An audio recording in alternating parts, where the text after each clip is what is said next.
bagong naganap sa loan application na to.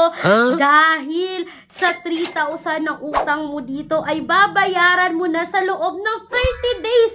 Before kasi mga kautang, no, is 7 days lang ang loan application na to. Kaya, check natin agad yung offer. Hello mga kautang, welcome back dito sa aking channel. This is Clarice, ang inyong number 1.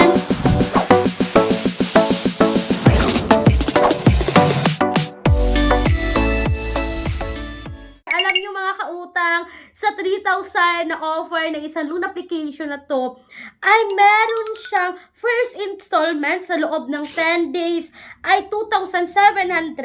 Sa second installment mo, every 10 days yung interval dito is 270. And the last 10 days para makumpleto yung 30 days mga kautang is 30 pesos. So all in all mga kautang is 3,000 yung balik. So, ibig sabihin, walang interest. 27 plus 270 plus 30 pesos is equal to 3,000. So, yan ngayon ang bumungad na offer sa amin ni Morgold. Yes, mga kautang, nung ako ay nag-apply dito kay Morgold is hindi ko nakita, hindi talaga ako makapag-proceed, no? Gamit sa Google Play Store, hindi ka makapag-proceed. Kailangan mo pang ipunta sa settings para i-click yung ano, basta hindi ma-proceed. Kahit ano pang click mo mga kautang, ayaw mag-proceed. Kaya gamit ng App Store, sa App Store ito kinuha ni Miss Jane ng Peramax PH sa 3,000 mga kautang. Nakita niya talaga yung offer, no? Pero yung ma-receive mo dito mga kautang is 1,800. No? Hindi pa rin advisable kasi yung total fee dito is 1,200. Wala ngang interest. Pero, yung service fee mga kautang, nakakaloka. Hindi pwede to mga kautang, hindi natin to kayang bayaran pag ganito yung interest rate ni Morgold. At mga kautang, alam nyo ba, no, way back 2024,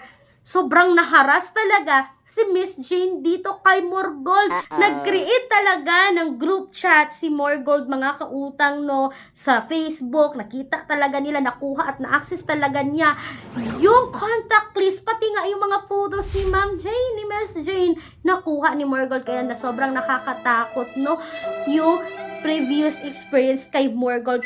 Pero ngayon kaya mga kautang, nagbago kaya si Morgold? Kaya ngayon i-share ko sa inyo yung mga update, no, ng mga nag-comment doon sa Google Play Store na sinasabing okay na raw si Morgold mga kautang. Kasi base po ito sa mga nagbigay ng comments. May naganahan kasi hindi na 7 days. Pero hindi pa rin worth it. 1,200 mga kautang in 30 days. Sabi pa ng isang commenter mga kautang, no, sa 3,000, yes, 1,800 yung ma-receive, 2,700 sa first 10 days, then the next is ika 20 days is 270, then the last 10 days para sa 30 days is 30 pesos. Ang laki ng tubo, 1,200 pa rin. At sabi pa ng isa, useless naman, hihiram ka ng 5,000, makukuha mo lang is 3,500 sa loob ng 7 days, tapos ang nakalagay 30 days scam. What? Hala! Bakit may nagsabing 7 days tapos ang nakalagay is 30 days? Hindi talaga siya legit na 30 days? Sabi no, July 23, 2025 ng isang commenter. Sabi pa mga kautang, noong July 30, 2025, huwag nyo tangkilikin tong lunap na to. Mamadaliin ka pa sa pagbayad. Tas, pag di mo nabayaran sa cut-off time, pagtatawagan nila lahat ng contacts mo. Nako, hindi pa rin nagbago si Morgold. Sabi niya, nakaka-stress kayo. Grabe, nasa work ako. Kung mangtadtad kayo ng call at text sa akin at sa contacts ko, akala nyo di kayo babayaran within the day. Grabe kayo. Kawalang hiyang sobrang panghaharas ginawa nyo kahit di naman ako overdue sa inyo kahapon. Nakakaloka pa rin pala si Morgold mga kautang. Nako, hindi pa rin pala nagbago si Morgold mga kautang, no. nakakatakot pa rin pala. So, wag niyo na lang talagang subukan. Kasi nanghaharas pa rin din naman kahit hindi pa daw niya due date. Or siguro within the day, sa pag-due, tinawagan si ma'am. Tapos, siguro hindi niya nasagot kasi sa office siya. Yun! Tinatawagan na pati yung mga contacts niya. Naku, nakakaloka. Itong si Morgold, mga kautang, is under po ng Thrift Platinum Lending Corporation. And yes, ito ay nakasec registered. Pero hindi ibig sabihin na kapag nakasec registered ang isang loan application ay okay na ang utangan.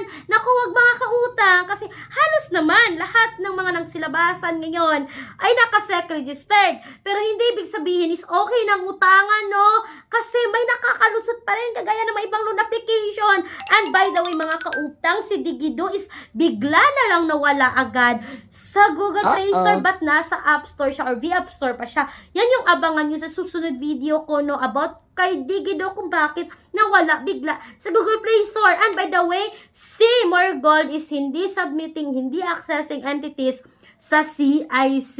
So, yun mga kautang, yung pinaka-quick and honest review ko kay Morgold. Huwag agad magpapaniwala agad sa 30 days. Kasi sinasabi, kahit legit naman yun nga 30 days, hindi pa rin worth it. Mga kautang na utangan kasi unang bayad mo pa lang sa 2,700 in 10 days. Parang nabayaran mo na yung inutang mo talaga kasi 1/8 lang naman yung ma-receive mo mga kautang. At sana'y nakatulong itong quick and honest review ko kay Morgold mga kautang.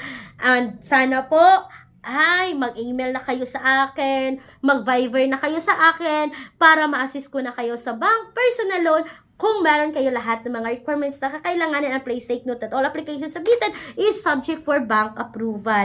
Once again mga kautang, this is Clarice, ang inyong number 1 pala utang dahil utang is life. Bye bye bye mga kautang!